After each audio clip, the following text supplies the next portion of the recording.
My wife ignored me all night, until her cousin said, "Can I have him?"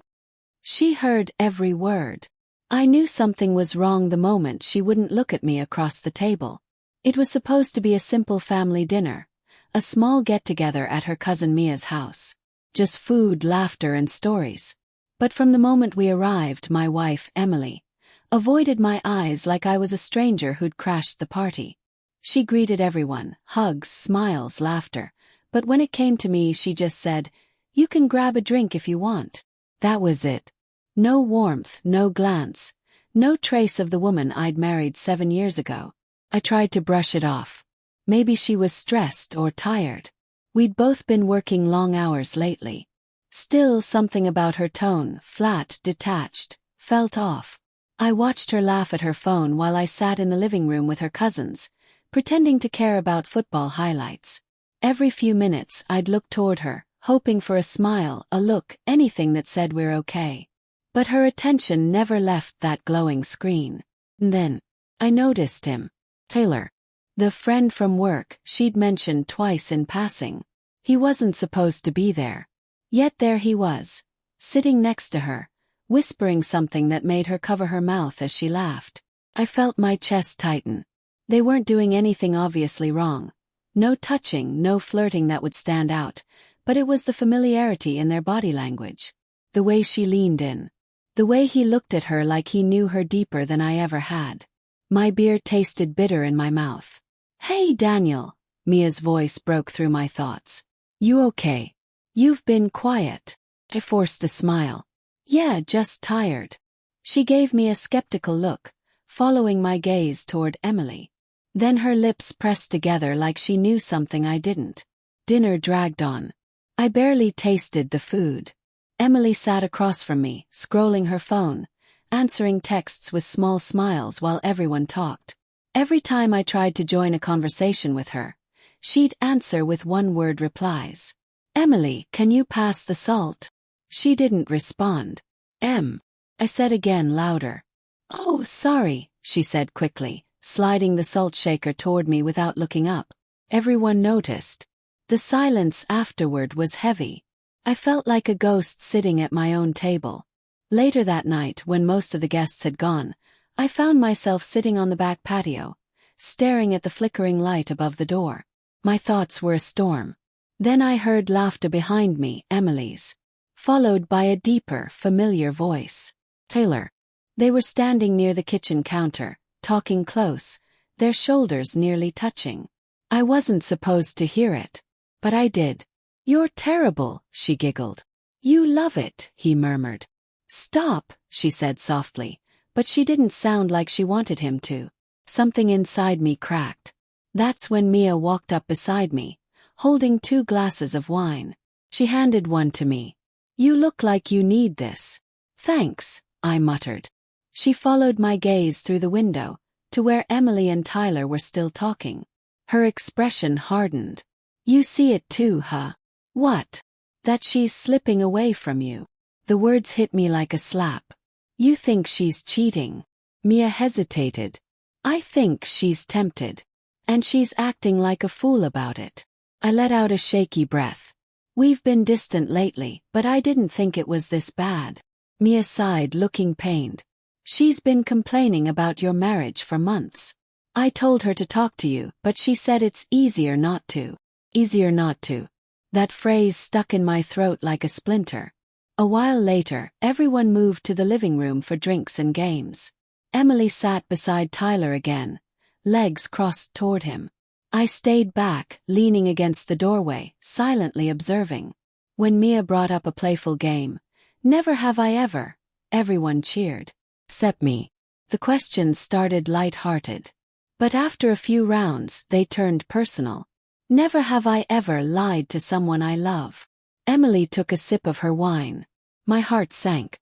Then Tyler took one too. Their eyes met. And I knew. I didn't have proof, not yet, but that look between them told me everything. It was the same look Emily used to give me before our first kiss. The kind of connection that words couldn't fake. That's when it happened. The moment that shattered everything. Mia, clearly tipsy and frustrated by what she was seeing, blurted out, half joking but sharp as glass. If you don't want your husband, can I have him? The room went silent. Emily froze. Her head turned toward us, eyes wide, but not from surprise. From guilt. She'd heard every word. Her face flushed red and she stammered, "Mia, what the hell, don't say that." Mia leaned forward, eyes burning. "Why not? You've been ignoring him all night. I bet you haven't even looked at him once since dinner." "Mia, stop," Emily snapped, glancing nervously at Tyler. Everyone stared, awkward and silent. I wanted to disappear. My pulse pounded in my ears. Mia's voice softened but cut deeper. "You're sitting next to another man like your husband doesn't even exist. That's cruel, Em." I stood up slowly. My hands trembled. "It's fine," I said hoarsely. "I should get going." Emily jumped up. "Daniel, wait." But I didn't. The drive home was quiet, except for the hum of the tires. She sat beside me, silent. The air between us was thick with everything we weren't saying. When we got home, she finally spoke. "Are you mad?" I let out a short, humorless laugh. "Should I be?" "Daniel, it wasn't like that." "Then what was it like?" Cut her off. Because from where I was sitting, it looked like my wife couldn't stand to be in the same room with me. She turned away, arms crossed. "You're overreacting. He's just a friend. Friends don't whisper to each other like that. Friends don't make you forget your husband exists." Her silence was answer enough. I took a step closer, my voice breaking. "When did you stop loving me, Emily?" She flinched. "Don't say that. Then tell me I'm wrong." I didn't. The next morning I woke up alone. She was in the living room, sitting on the couch, staring at her phone. I stood there, watching her thumb hover over the screen, like she was deciding whether to delete something. "Who are you texting?" I asked quietly. She jumped, quickly locking her phone. "No one. Just work." I walked over and held out my hand. "Show me." "Daniel, this is ridiculous." "Then show me." She hesitated. And that hesitation told me everything I needed to know. I turned and walked toward the door. "Where are you going?" she asked, voice shaking. "To clear my head before I say something I can't take back." I didn't go far. Just drove to the park near our old apartment, where we used to sit on that wooden bench, holding coffee cups and planning our future. Felt like a lifetime ago. I scrolled through my phone, through our old pictures. Her smile, her hand in mine, the warmth that used to fill every frame. I couldn't understand how love could vanish so quietly, so completely, without either of us noticing until it was gone. That evening when I came back, the house was quiet. She was sitting at the dining table, eyes red from crying. "I ended it," she whispered. "Ended what?" "With him." Her voice trembled. There was something, but it never went far. Swear. I felt invisible, Daniel. Like we'd stopped being us. And then he made me feel seen again. Her words cut deep, but there was honesty in them. Painful honesty. "I was stupid," she continued. "I thought maybe it didn't matter. That what we had already died. But last night when Mia said that, I realized how much I'd hurt you. I wanted to believe her. Part of me did. But another part, the part she'd broken, didn't know how. I sat down across from her. You didn't just hurt me, Emily. You made me question everything. Every memory, every word, every kiss." Tears streamed down her face. "I'll do anything to fix it." I stared at her, heart heavy. "You can't fix trust with words. You have to earn it back." She nodded, sobbing quietly. We sat there in silence for a long time. Two people who once shared everything, now divided by secrets and regret. Weeks passed. She tried therapy, distance from him, honest conversations. I could see she meant it. But the wound was deep. Sometimes I caught her looking at me with the same love I used to know, and I wanted so badly to reach back, to forgive. But then I'd remember that dinner. Laughter.